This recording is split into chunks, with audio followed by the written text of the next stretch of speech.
সেনাপ্রধান অফিসারদের উদ্দেশ্যে বক্তব্য দিয়েছেন। আপনারা জানেন গত কয়েকদিন ধরেই সেনাপ্রধানের নানান ধরনের আ কি বলবো যে বানরের মতো চক্কর খাচ্ছেন তিনি। এই বাদরামি করতে, করতে তিনি বেশ কিছু আ এটাকে বলা চলে যে রাষ্ট্রের যে আইন, সে আইনকেও লঙ্ঘন করছেন তিনি। তো তাকে মনে করতে হবে যে তার মতো কিছু কুলাঙ্গার, কিছু আওয়ামী সেনাবাহিনীর কথায় পুরো সেনাবাহিনী উঠবে বসবে না। কিছু ইউটিউবারকে ভাড়া করে তারপরে তিনি নিজে যা মনে চায় তাই করতে পারবেন। এই দেশের মানুষ আওয়ামী লীগকে আবার ফেরানোর সেই মেজাজে নাই। আমি আ সেই অফিসারদের উদ্দেশ্যে তিনি কি বক্তব্য দিয়েছেন, সেই বক্তব্যটা আপনাদেরকে চুম্বকাংশ শোনাবো, কারণ পুরোটা অনেক লম্বা। তার আগে কিছু কথা বলে নিই যে আমি আমার মনে হয় সেনাপ্রধানের এই বক্তব্যটা আপনাদের আগে গুরুত্বপূর্ণ জায়গাগুলো শোনাই। সেটা হচ্ছে কর্তব্যরত অফিসারদের উদ্দেশ্যে সেনাপ্রধানের বক্তব্য ২১শে মে ২০২৫। কর্তব্যরত ব্যক্তি ব্যতীত দেশের সকল সেনানিবাস ও জাতিসংঘ মিশনে মোতায়েন সকল সেনা অফিসার এই অনুষ্ঠানে যোগদান করেন। প্রথম অংশে সেনাপ্রধান অফিসারদের উদ্দেশ্যে প্রায় ৩০ মিনিট বক্তব্য রাখেন এবং এরপর প্রায় ১ ঘন্টা ১৫ মিনিট অফিসারদের প্রশ্নের উত্তর দেন। এখানে ২ নম্বরেই বলা হয়েছে, সাধারণভাবে সেনাপ্রধানকে বেশ ক্লান্ত, খানিকটা হতাশ ও স্বভাব বিরুদ্ধভাবে উত্তেজিত দেখা গেছে। তার প্রাথমিক বক্তব্যে তিনি নিরলসভাবে কাজ করে দেশের প্রতি দায়িত্ব পালনের জন্য সেনাবাহিনীর সকল সদস্যকে অভিনন্দন জানান। তবে বিভিন্ন কারণে দেশের শান্তি শৃঙ্খলা সহ সার্বিক পরিস্থিতি সম্পর্কে তিনি হতাশা ব্যক্ত করেন। তার বক্তব্য ও প্রশ্ন উত্তরের পর্বের আলোচনার উল্লেখযোগ্য অংশসমূহ নিম্নরূপ। আচ্ছা, এখানে তিনি বলেছেন যে সার্বিকভাবে দেশে একটি অরাজক পরিস্থিতি বিরাজ করছে বলে তিনি উল্লেখ করেন। সময়ের সাথে পরিস্থিতির আরও অবনতি হচ্ছে বলেও তিনি উল্লেখ করেন। আইন শৃঙ্খলা বাহিনী, বেসামরিক প্রশাসন সহ সকল সংস্থা ভেঙে পড়েছে এবং পুনর্গঠিত হতে পারছে না। শুধুমাত্র সশস্ত্র বাহিনী এখানে এখন পর্যন্ত টিকে আছে এবং দেশের স্থিতিশীলতার রক্ষায় কাজ করে যাচ্ছে বলে এই অংশটা খুবই গুরুত্বপূর্ণ। আজকের যে বক্তব্যটা দেওয়ার জন্যই তিনি গত ৯ মাস ধরে, আপনাদের মনে আছে, প্রথমে ঢাকা বিশ্ববিদ্যালয়ে একটা ছেলেকে পাগল সাজিয়ে তারপর মারা হলো। এরপরে সংঘবদ্ধভাবে আপনার ধর্ষণের ঘটনা ঘটলো। এই কয়েকদিন আগে ঢাকা বিশ্ববিদ্যালয়ে একজন শিক্ষার্থীকে মারা হলো, যে কিনা বিএনপি সমর্থক একজন ছাত্র ছিল, অর্থাৎ ছাত্রদল সমর্থক। এখন এই যে ঘটনাগুলো ঘটিয়ে দেখেন কি করা হলো, ভিসির সাথে মুখোমুখি করা হলো বিএনপিকে। ওইদিকে আপনার আসিফ মাহমুদের বিরুদ্ধে বিএনপিকে উস্কে দেওয়া হয়েছে সিটি কর্পোরেশনে ইশরাককে বসানোর জন্য। আমি মনে করি ইশরাক এখানে এই জোর জুলুম করে তারপরে বসার জন্য ইশরাক ছ্যাঁচড়ামো করে তারপরে সিটি কর্পোরেশনে বসার মতো ছেলে না। সামনে যদি মেয়র ইলেকশন হয়, কোনো নির্বাচিত সরকার হলে সেইভাবেও তার যাওয়ার সুযোগ আছে, কিন্তু তাকে উস্কে দিয়ে তারপরে আসিফ মাহমুদের বিরুদ্ধে লাগানো হয়েছে। এই জায়গায় একটা বড় ভূমিকা পালন করেছে আসিফ নজরুল। আমি অনেক কিছু আপনাদেরকে কার কার সাথে কথা হয়েছে সেগুলো উল্লেখ করছি না, তবে এইটুকু আমি আমার তাদের সাথে কথা বলে যেটা দেখেছি যে আসিফ নজরুল দুই দিকে ঢোলের তিনি বাড়ি দিয়েছেন। এই পক্ষকে উত্তেজিত করেছেন, এই পক্ষকে বলেছেন তুমি এটা করো। সো সে সরকারে থেকে ইশরাককে বসতে দেবে না, এটা যেমন বলছে, সে আবার ইশরাককে বলছে যে এই সরকারে সে নাম ধরে কয়েকজনের কথা বলেছে যে এই ব্যক্তি নাকি ইশরাককে বসতে দিচ্ছে না, যে কারণে বিএনপি তাদের বিরুদ্ধে এখন খেপছে। তো এই কাজটা সেনাপ্রধান অনেক আগেই করতে চেয়েছে, অনেক আগে থেকেই চেষ্টা চালিয়ে যাচ্ছে দেশে একটা অস্থিতিশীল পরিস্থিতি বিরাজ করুক এবং মানুষ ইউনূস সরকারের প্রতি একটা বিরূপ একটা পরিস্থিতি তৈরি করে তারপরে তাদেরকে সেনাবাহিনীর কাছে যাতে সারেন্ডার করে, যে স্যার আপনারাই ক্ষমতা হাতে তুলে নেন। এই চেষ্টা তিনি ৫ তারিখের আগে ৩ তারিখ থেকেই শুরু করেছে। তার ইচ্ছা ছিল আসিফ নজরুলকে প্রধান উপদেষ্টা করে তারপর একটা সরকার গঠন হবে, আর আসিফ নজরুলকে দিয়ে তিনি যেভাবে চান সেভাবে করতে পারবেন, কিন্তু সেটা সম্ভব হয় নাই।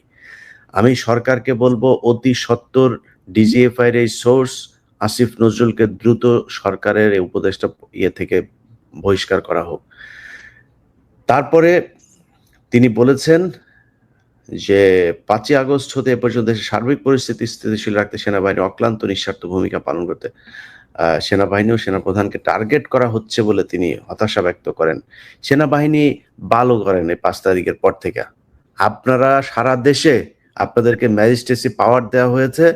এই সেনাপ্রধান, এই সেনাপ্রধানের আপনার তাদের যেসব উচ্চপদস্থ যেই জায়গা থেকে তাদের কমান্ডিং মানে কমান্ড করা হয়, সেই জায়গা থেকে আমি অন্তত 20 জন মেজর, ক্যাপ্টেন তাদের সাথে কথা বলে শুনেছি যে তাদেরকে কাজ করতে দেওয়া হয় না। তারা বলছে, "ভাই আমাদেরকে রাস্তায় কেন নামিয়েছে আমরা জানি না। আমাদের সব পাওয়ার আছে কিন্তু আমাদেরকে কোনো কিছু অস্ত্র উদ্ধার করতে পর্যন্ত তাদেরকে দেওয়া হয় না।" অস্ত্র উদ্ধার করতে গেলে আমি দক্ষিণবঙ্গের যেকোনো একজন অফিসারের কাছ থেকে শুনেছিলাম যে, "ভাই আমরা অস্ত্র উদ্ধার করতে যাই, আমরা তো এটা আগে আমাদের রিপোর্ট করতে হয় এবং যেখানে, যেখানে রিপোর্ট করে এর বাইরে অন্য কেউ জানার কথা না। কিন্তু তারা অস্ত্র উদ্ধার করতে যখন যায়, যেয়ে দেখে যে ৫ মিনিট আগে, ৩ মিনিট আগে, ২ মিনিট আগে তিনি পলাতক। তার মানে যাদেরকে তারা রিপোর্ট করছে তার অফিসারদেরকে, তারা এটা জানিয়ে দিচ্ছেন যে এখান থেকে সরে যাও। আওয়ামী লীগের এই লোকজনকে তারা এইভাবে বাঁচাচ্ছে। আচ্ছা, এরপরে বলা হয়েছে যে জাতিসংঘ কর্তৃক জুলাই-আগস্ট বিষয়ে যে প্রতিবেদন তৈরি করা হয়েছে তাতে সেনাবাহিনীর কোনো বক্তব্য নেওয়া হয়নি। ডক্টর ইউনূস এটা নিতে দেয় নাই জাতিসংঘকে।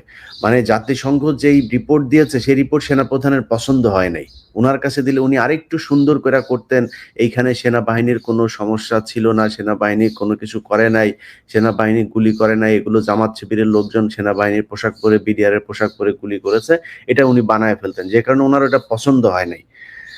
তারপরে তিনি বলেছেন সংস্কারের বিষয়ে। তিনি সংস্কার চান। তবে তিনি যেভাবে চান সেইভাবে এই সরকার করছেন না। তো তিনি কিভাবে চান সেটা আপনারা এই কয়দিন আগে একটা বক্তব্যে শুনেছেন যে, যেদিন আওয়ামী লীগ নিষিদ্ধের জন্য এই আন্দোলন হচ্ছিল শাহবাগে, যমুনার সামনে, সেদিন সেনাপ্রধান সশরীরে বঙ্গভবনে গিয়ে তারপরে বলে এসেছে যে আওয়ামী লীগকে নিষিদ্ধ করা যাবে না। ওয়াকারকে এটার জবাব দিতে হবে যে ওয়াকার আওয়ামী লীগকে নিষিদ্ধ না করার জন্য তার এত ইন্টারেস্ট কেন? এটা তাকেই করতে হবে। তারপরে সে সরকারের এই সংস্কারের ভেতরে কয়দিন আগে আপনি হাসনাতকে আপনারা জানেন যে ডেকে নিয়ে যেয়ে তারপরে থ্রেট করা হয়েছে যে, "তোমরা বেশি বুঝো না, বেশি ফাল পাইরো না," হ্যাঁ? সেই পোস্ট আপনারা দেখেছেন। যদিও সেটাকে পরবর্তীতে সার্জিস এবং আ অন্যান্যদেরকে দিয়ে এটা কিছুটা ব্যালেন্স করার চেষ্টা করেছে, সেটা তারা করতে বাধ্য হয়েছে। সেনাপ্রধানকে জবাব দিতে হবে, হাসনাতকে ডেকে নিয়ে আওয়ামী লীগ নিষিদ্ধ করা যাবে না, এই দায়িত্ব সেনাপ্রধানকে কে দিয়েছে? মানবিক করিডোরের মতো স্পর্শকাতর ও ঝুঁকিপূর্ণ সিদ্ধান্ত নেওয়ার এখতিয়ার বর্তমান সরকারের নেই বলে তিনি উল্লেখ করেন। তিনি বলেন, শুধুমাত্র একটি নির্বাচিত রাজনৈতিক সরকারই যথেষ্ট পদ্ধতি অনুসরণ পূর্বক এরূপ সিদ্ধান্ত নিতে পারেন। তিনি করিডোরের বিশাল একজন বিরোধী মানুষ। সেনাপ্রধান, তোমার আম্মা শেখ হাসিনা এই পুরো বাংলাদেশটাই ইন্ডিয়ার করিডোর বানিয়ে রেখেছিল। এর আলাদা কোনো অস্তিত্ব পৃথিবীর বুকে ছিল না। এর পুরো সার্বভৌমত্ব, স্বাধীনতা দখল করেছিল ভারত। তুমি কই ছিলাও? যেই জুলাই আগস্টে ছাত্রদের উপরে নির্যাতন করা হয়েছে, যে দেশের মানুষের উপর গুলি করে, সেখানে অসংখ্য ভারতীয় লোকজন এসে তারপরে ট্রেনে করে বর্ডার পার হয়ে এসে কিলিং মিশনে অংশ নিয়ে তারা সুন্দরভাবে বাংলাদেশ পার হয়ে গিয়েছে। তুমি কোথায় ছিলা? তোমার ক্যান্টনমেন্টে বসে তারপরে আসিফ নজরুল্লাহ, তোমার অফিসাররা বসে সেনাবাহিনী, এই ভারতীয় সেনাবাহিনীর গোয়েন্দা সংস্থার লোকজনের সাথে বৈঠক করেছে। কোথায় ছিলা তুমি তখন? তোমার এত সার্বভৌমত্বের প্রতি হইছে, তোমাকে ইউনূস না করছে নাকি পার্বত্য চট্টগ্রামে যায় জেএসএস, ইউপিডিএফ এর সন্ত্রাসীদেরকে করতে? তুমি এখন প্রতি সপ্তাহে তোমার সেনাবাহিনীরে পোলাও খাইতে দাও। তুমি তোমার সেনাবাহিনীরে কনস্ট্রাকশন ব্যবসা ধরায় দিছ। তুমি এখন আসছো করিডোর নিয়ে আমরা কথা বলবো। এই দেশে যদি ডক্টর ইউনূস না, আমি আমেরিকায় বসে আছি, যদি আমেরিকাও যদি আমার দেশের জন্য আমারে যদি ফাঁসিও দেয়, যদি আমার দেশ দখল করতে যায়, আমরা কথা বলবো। আমরা এখনো বেঁচে আছি তো। তোমার মতো ২ নাম্বার টোকাই মার্কা দেশপ্রেমিক আমরা না তো। তুমি সারা বছর হাসিনার খায়া এই দেশের পুরো সার্বভৌমত্ব ভারতের হাতে দিয়া তুমি এখন করিডোর মারাইতে আসছো না? বাংলাদেশের বিমানবন্দর প্রতি বছর লোকসান, হাজার হাজার কোটি টাকা তাদেরকে দিতে হয়। তো তোমার আমি কেন দিব? বিদেশি কোম্পানি আমি কোনো দেশ যদি নাকি আমি যদি টেন্ডার দেই, সেখানে বিদেশি বিভিন্ন কোম্পানি আসবে, সেই টেন্ডারে যারা পাবে তারা নেবে। আমার বন্দর ব্যবস্থাপনায় সমস্যা, এটা যদি এই সমস্যা যদি এই জট যদি না হয়, এটার জন্য আমার বিদেশি কোনো কোম্পানি যদি নাকি করা হয়, করবে, সমস্যা কি? আপনি যদি বাংলাদেশ বিমানটা যদি এখন এমিরেটস এর কাছে যদি দিয়ে দেন, আর ভাই এমিরেটস এই দেশে যা এই বিমানবন্দরের যে পরিস্থিতি করবে, প্রতিটা মানুষ এটার সুফল ভোগ করবে। এখন কোনো দেশ কোনো কোম্পানি মানে দেশ মানে কোনো দেশ এসে আমার এটা দখল করে করবে, এটা আমি বিরোধিতা করব, জীবন দিয়া দিব এটার জন্য। কিন্তু আমার কোনো কোম্পানি কোনো দেশের বিদেশি কোম্পানি এসে যদি এটার হ্যান্ডেলিং এর কাজ নেয়, এটার রক্ষণাবেক্ষণের কাজ নেয়, সমস্যা নাই তো। তুমি তো এতদিন ইন্ডিয়ারে যে সুযোগ সুবিধা দিয়ে রাখছিলে, ইন্ডিয়ান একটা জাহাজ যদি আসে তাহলে তাকে আগে খালাস করতে হবে, সে পরে আসলেও তার আগে দিতে হবে। তুমি তখন তো এটার বিরোধিতা করো নাই। তুমি পাহাড়েই করো না কেন? তোমার খাওয়ার জন্য নাকি এই ডিএইচএস আর এই ঢাকা শহরের অর্ধেক দখল করে তোমার খাওয়ার জন্য সেনাবাহিনী রাখছি নাকি আমরা? তুমি পাহাড়ে যাও, পাহাড়ে যা পাহাড় আগে দখল মুক্ত করো, এরপরে তুমি করিডোরের বিরুদ্ধে কথা বলতে এসো। ডক্টর ইউনুস আর সেনাপ্রধান কিংবা যে যাই বলুক, আমরা করিডোর বা কোনো বিদেশি কোনো সংস্থার কাছে কোনো কিছু দিতে হলে আমরা একজন মানুষকে বিশ্বাস করি, সেটা হচ্ছে বেগম খালেদা জিয়া। বেগম খালেদা জিয়ার মতামত নিয়ে যদি মনে করে যে না এটা ঠিক আছে, যেহেতু এটা নিয়ে একটা তৈরি হয়েছে, আমি নিজেও করিডোর সম্পর্কে কিছুই জানি না যে ইউনুস আসলে কোন শর্তে কাকে দিতে চাচ্ছে। ইউনুস যদি কোনো দেশের কোনো বিদেশি শক্তির হয়ে যদি কাজ করতে চায়, আরে ভাই রাতারাতি ইউনুসের বিরুদ্ধে দাঁড়াবো আমরা। যেহেতু এটা নিয়ে একটা বিতর্ক তৈরি হয়েছে, আমি মনে করি এর মধ্যস্থকারী হিসাবে খালেদা জিয়াকে রাখা যাইতে পারে, এবং বেগম খালেদা জিয়া যেটা বলবে সেটাই হবে। একজন বিশ্বস্ত দেশপ্রেমিক, তিনি কোনোদিন এই দেশের বিরুদ্ধে যায় এমন কোনো কিছু করবে না। সো খালেদা জিয়াকে আনেন, এনে আপনারা বসেন, বসে এটা কি করবেন সেটা সিদ্ধান্ত নেন। ওয়াকার এটার জন্য কষ্ট পাচ্ছে, সে লিখেছে এখানে যে there will be no corridor. এখানে সে এটার মানে কোট আনকোট একটা দিয়েছে এই লেখাটার ভিতরে, তিনি স্পষ্টভাবে বলেন, এটা লেখার আগে বলেছেন। যাই হোক, ওয়াকারের কাছে আমাদের দেশপ্রেম, উনি ইন্ডিয়ান মাল, ইন্ডিয়া যাও, তোমার আম্মু ইন্ডিয়া গিয়েছে, ইন্ডিয়াতে যাও। আচ্ছা, এরপরেই বলেছে একইভাবে চট্টগ্রাম বন্দরের বিষয়ে কোনো সিদ্ধান্ত নেওয়ার এখতিয়ার এই সরকারের নেই। একের পর এক গার্মেন্টস ফ্যাক্টরি বন্ধ হয়ে যাচ্ছে উল্লেখ করে তিনি বলেন এই বিষয়টি সরকারের কোনো ভ্রুক্ষেপ নেই। তুই কি পাল ফালাস? তোর ডিজিএফআই সারাদিন আকাম করে এই গার্মেন্টস এর পোলাপানের কাছে যায়, কাটি মারে এদেরকে করার জন্য। ওই বিভিন্ন কারখানাগুলো নষ্ট হয়ে যাওয়ার পেছনে তোর লোক দায়ী, তুই করছিস। ওই যে গাজীপুর এলাকায় এক ডিজিএফআই একটারে দিয়ে রাখছে, ব্রিগেডিয়ার জেনারেল একজন, এটা ছিল আত্মীয়, ওই সিলেটের ওই যে এক আছে না, ওই যে মাগুর একটা আছে না আপনার লন্ডনে, পৌরসভার মেয়র বা কিছু একটা ছিল, তার আত্মীয়, তার সাথে ছবি টবিও আছে, আমার কাছে আছে ওগুলো, তারে নিয়ে এসে দিয়েছে। তো এরা তো সারাক্ষণ এই গুটিবাজি করে অস্থিরতা করে। এখন আজকে সে এখানে বলেছে যে এটা করছে। তোমার ম্যাজিস্ট্রেসি পাওয়ার দেওয়া হয়েছে না, তুমি সরকারের পার্ট তো তুমিও, তোমার সরকার তো সেই দায়িত্ব দিয়েছে।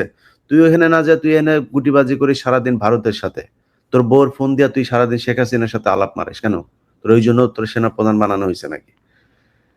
তারপরে বলেছে যে গত 20 মে 2025 তারিখ রাতে অনুষ্ঠিত সভায়, এর পূর্ব রাতে সেনা ভবনে কোনো গোপন সভা হয়েছিল কিনা এ বিষয়ে সরকার কর্তৃক জিজ্ঞাসিত হন বলে সেনাপ্রধান উল্লেখ করে। মানে তো ওনাকে সেনাপ্রধান, এই রাষ্ট্রপ্রধান ডক্টর ইউনূস জিজ্ঞাসা করেছেন, সেনাপ্রধান যে কোনো সময় অর্পিত দায়িত্বের খাতিরে সভা আয়োজন করতে পারেন, তোমার শেষ কোনো সময় সরকার প্রধান জিজ্ঞাসাও করতে পারেন, তোমার এই আইন জানা উচিত। তারপরে খুব মজার একটা কথা তিনি বলেছেন যে গত 9 মাস ধরে সেনাপ্রধান হিসেবে অভিভাবকহীন হয়ে রয়েছেন বলে তিনি কয়েকবার উল্লেখ করেন। এ বিষয়ে তিনি বলেন যে তিনি একটি চাতক পাখির মতো একটি নির্বাচিত রাজনৈতিক সরকারের জন্য রাজনৈতিক নেতাদের দিকে তাকিয়ে আছেন।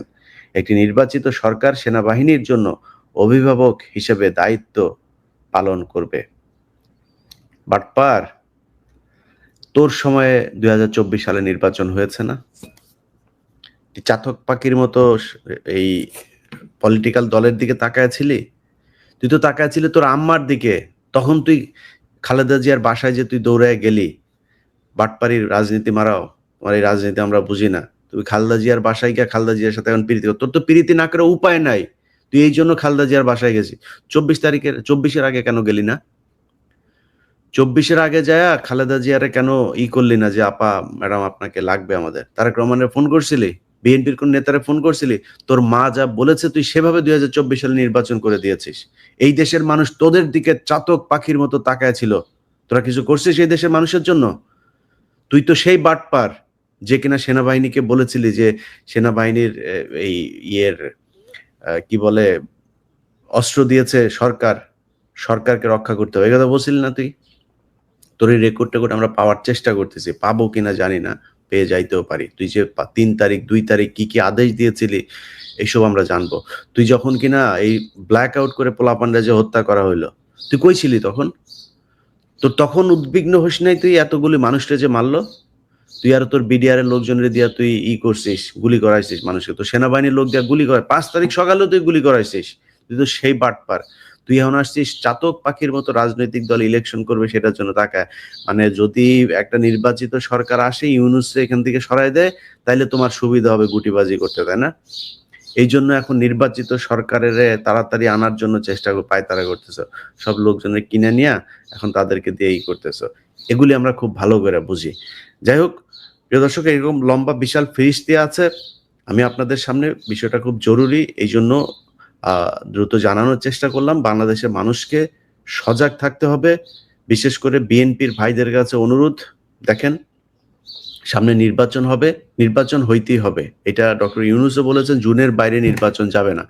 আপনাদেরকে এই সেনাবাহিনীর এই ডিজিএফআই এরাই নানান ধরনের কথাবার্তা বলে আপনাদেরকে উদ্বিগ্ন করার চেষ্টা করবে, আপনাদেরকে একটা সিদ্ধান্তহীনতার ভেতরে নিয়ে যাওয়ার চেষ্টা করবে। আপনাদেরকে মাথায় রাখতে হবে এই দেশের মানুষ নির্বাচন চায়, রাজনীতি। আমি নিজেও চাই খুব দ্রুত একটা নির্বাচন হোক এবং সেই নির্বাচন আমার বিশ্বাস ডক্টর ইউনূস দেবেন। এবং ডক্টর ইউনূস এমন কোনো জিনিস করে যেতে পারবেন না যেটা বাংলাদেশের সরকার চায় না। আপনারা তাদের সাথে আলোচনা করুন। কিন্তু এই সেনাপ্রধানকে আপনাদের বুঝতে হবে যে এ হচ্ছে ইন্ডিয়ান মাল, আওয়ামী লীগের মাল। এই আওয়ামী লীগের মালের কথাবার্তা শুনে আপনারা সরকারের বিরুদ্ধে কোনো ধরনের উস্কানিমূলক বক্তব্য, কার্যক্রম কোনো কিছু করবেন না। এটা আমাদের প্রত্যাশা। ছাত্র ভাইদেরকে বলবো, ভাই দেখেন আপনাদের হাতে এখনো সময় আছে। আপনাদেরকে প্রমাণ করতে হবে যে আপনারা আসলে দেশপ্রেমিক। এই আসিফ নজরুল থেকে সরায় আপনারা যদি 6 মাস সময়ও পান, এই 6 মাসে দেখায় যেতে হবে যে না, বাংলাদেশে আসলেই একটা ভালো কিছু আপনারা করে গেছে। সেটার জন্য আসিফ নজরুলকে এখান থেকে সরাইতে হবে। আর অন্যান্য যারা আছেন, যেসব ইউটিউবাররা ভাড়াটে হিসাবে খাটছেন, আপনাদেরকে আমরা খুব ভালো করে জানি। ওয়াকারের পক্ষে কথা বলেন আপনারা কিসের জন্য? আপনারা তো সেই মাল যে কিনা মাল খাওয়ার জন্য তারপরে আপনারা বিভিন্ন কোম্পানির কাছ থেকে টাকা পয়সা নেন। আপনাদের মতো মালেরা এসে এখন আমাদেরকে দেশপ্রেম শেখান। সেনাপ্রধানের মাসিক বেতন নিয়ে তারপরে আমাদের কেমন দেশপ্রেম শিখাইতে আসিস? তোরও পেছন দিয়া ঢুকাবে শালার। তুই জানিস না তুই যে দেশে কয়দিন পরে যাবি? যাওয়ার পরে তারপরে তোরেও তো পেদাবে। তুই সেনাপ্রধানের ফাঁদে পা দিয়েছিস 2,70,000 80,000 টাকা বেতনের জন্য। এই সেনাপ্রধান আওয়ামী লীগকে চায় আনতে। তুই বুঝতেছিস সামনে কি অবস্থা? আওয়ামী লীগকে আনবে, ভারতকে আবার বিভিন্ন জায়গায় তাদের জায়গাগুলো সুন্দর করে দিবে। এটা হচ্ছে সেনাপ্রধান। আপনার কোনো ধোঁকাবাজি ধান্দাবাজিতে এই ইউটিউবার ভাড়া করে লাভ হবে? আপনাকে খুব স্পষ্টভাবে কিছু জায়গা মানুষের সামনে পরিষ্কার করতে হবে। প্রথম জায়গা, বিডিআর এর বিচার নিশ্চিত করতে হবে, তাইলে বুঝবো আপনি দেশপ্রেমিক। আওয়ামী লীগের যেসব লোকজন এখনো ডিওএইচএস এ পলাতক আছে, যাদেরকে আপনি লুকিয়ে রেখেছেন, আপনার অফিসাররা লুকিয়ে রেখেছে, তাদেরকে বের করে আইনের মুখোমুখি করতে হবে। সেনাবাহিনীকে ম্যাজিস্ট্রেসি পাওয়ার দেওয়া হয়েছে, সারা দেশে সাঁড়াশি অভিযান চালান। অভিযান চালায় আওয়ামী লীগের লোকজনকে ধরেন। অস্ত্র কারা এতদিন অস্ত্রবাজি করেছে, মামলার আসামি কারা, তাদেরকে ধরেন। আপনারা কোনো কিছুই করেন না। আপনি উল্টা বলছেন সরকার। আপনারা কি ব্যারাকে রাখা হয়েছে? আপনাকে ম্যাজিস্ট্রেসি পাওয়ার দিয়ে বাইরে রাখা হয়েছে। আপনি কারে দোষ চাপান? আপনি প্যারালাল গভর্নমেন্ট হিসাবে আপনাকে কাজ করার ক্ষমতা দেওয়া হয়েছে। আপনি এসে সেনা ইউনূসের উপরে দোষ চাপাচ্ছেন। যাই হোক, আমরা বিষয়টি নিয়ে প্রচন্ড রকমের উদ্বিগ্ন আমরা নিজেরাও। সো আমরা দেশবাসীকে বিষয়টা পরিষ্কার করার চেষ্টা করেছি আমি আমার জায়গা থেকে। আশা করি আপনারা বুঝতে পেরেছেন। সবাইকে সজাগ থাকতে হবে প্রতিটা মুহূর্ত পর্যন্ত।